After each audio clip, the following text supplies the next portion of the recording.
Baik, hari ini kita akan mengulangi materi terkait perubahan wujud yang lebih lanjut ya, perubahan wujud zat yang lebih lanjut, yaitu bahwasanya secara umum perubahan itu kalau kita tinjau dari segi partikelnya, tapi ini sebetulnya akan kalian kaji lebih lanjut di SMA.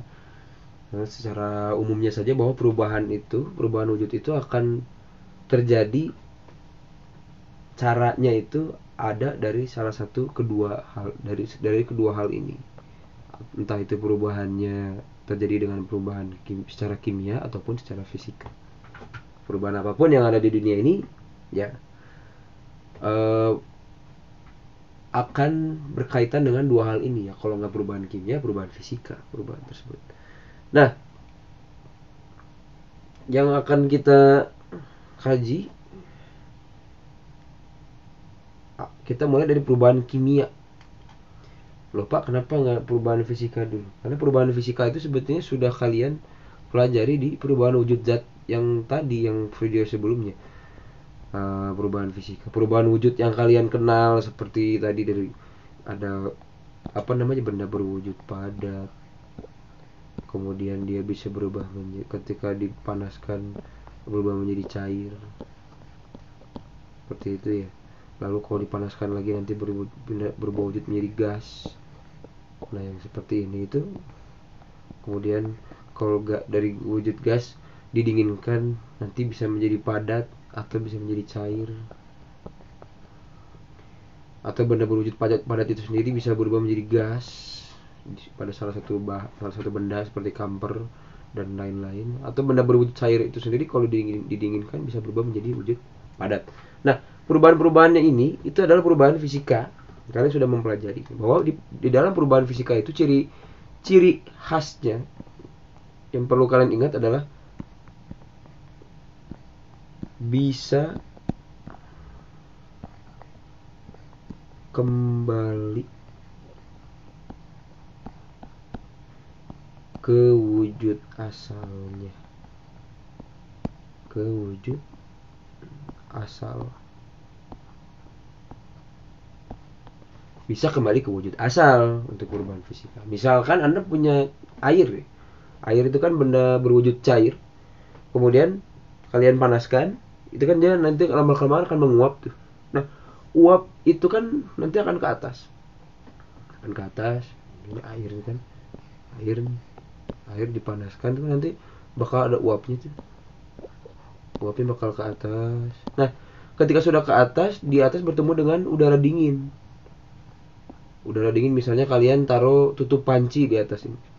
Nah, maka nanti si uap air ini akan terjebak di tutup panci yang dingin, yang tentunya lebih dingin daripada kompor, daripada panas kompor, sehingga dia suhunya turun, jarak antar partikel semakin dekat, akhirnya dia berubah lagi menjadi cair. Sehingga nanti muncul bintik-bintik di sini kan. Ada muncul bintik-bintik gitu, bintik-bintik air, bintik-bintik uap air. Itu yang disebut dengan proses mengembun dari wujud gas menjadi wujud cair. Nah, berarti kan si air tersebut bisa kembali ke wujud asalnya. Nah, beda lagi dengan perubahan kimia. Kalau perubahan kimia itu ciri yang sangat kontras yang membedakan dengan perubahan fisika adalah ya tadi, sebaliknya. Tidak dapat kembali ke wujud semula. Tidak dapat kembali ke wujud semula.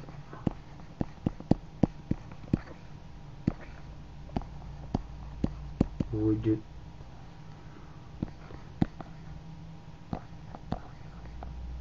asal gitu aja. Tidak dapat kembali ke wujud asal. Contohnya apa? Banyak sekali sebetulnya dalam kehidupan sehari-hari yang berkaitan dengan perubahan kimia. Misalnya ketika kalian memanggang roti. Pada saya emang nggak pernah memanggang roti, tapi minimal pernah dong beli roti bakar, memanggang roti. Roti itu kan tadinya seperti ini. Ya, ini kurang lebih ya, mohon maaf kalau jelek. Ya, ini roti lah. Roti ini kan tadinya warnanya putih ya, putih dengan pinggirannya mungkin agak coklat, di sini. Nah, ketika ketika dipanaskan, dipanggang sampai pada suhu tertentu, sampai akhirnya roti sudah siap untuk dimakan, nanti kalian akan melihat ada perubahan warna pada roti ini.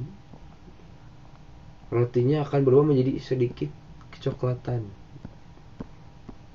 Nah, ketika roti ini sudah berubah menjadi coklat, pertanyaan Bapak adalah apakah warna coklat itu dapat dikembalikan lagi menjadi seperti semula? Apakah wujud roti yang sudah terpanggang itu akan bisa kembali menjadi roti yang awal ketika kalian membelinya? Menjadi roti yang awal sebelum dipanggang? Tentunya tidak bisa. Nah, itulah ciri utama dari perubahan kimia, yaitu tidak dapat kembali ke wujud asal. Dan di sini sebenarnya kita sudah mendapat satu lagi ciri untuk perubahan wujud kimia, bahwa dalam perubahan kimia itu terjadi perubahan warna. Perubahan warna.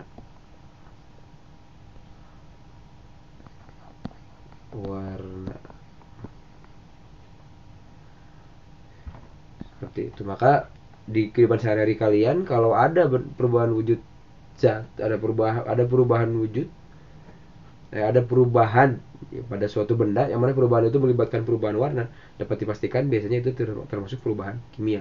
Dan sebetulnya ada ciri lain juga, yaitu munculnya gas. Ketika dalam perubahan tersebut muncul gelembung-gelembung gas, maka itu juga termasuk perubahan kimia. Seperti itu.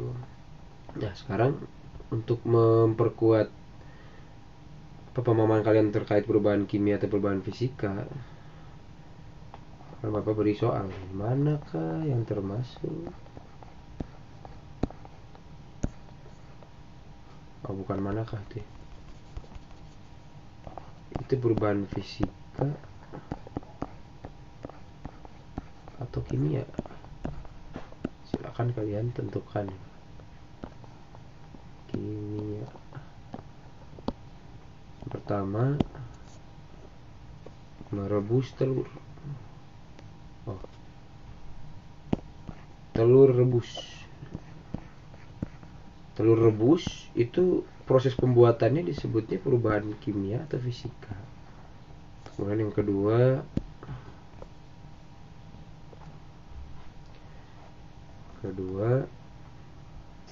merebus air. Merebus air itu masuknya perubahan kimia atau fisika. Kemudian yang ketiga, pembusukan